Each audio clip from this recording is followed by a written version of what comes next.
Welcome to the Genius Factory. Enjoy the video.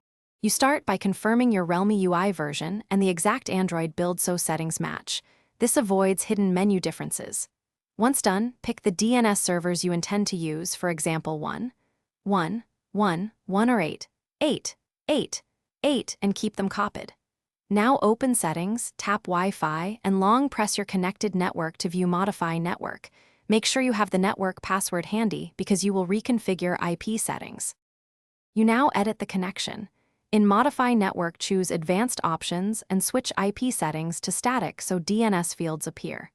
Carefully copy the existing IP, gateway, and prefix values into the static fields to prevent connectivity loss, and then paste your DNS1 and DNS2 addresses.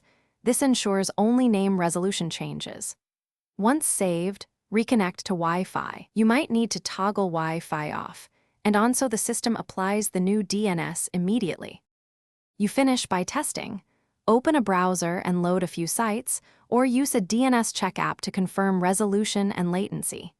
If pages fail to load, make sure IP, gateway, and prefix were preserved. If not, revert IP settings to DHCP and retry the static entry.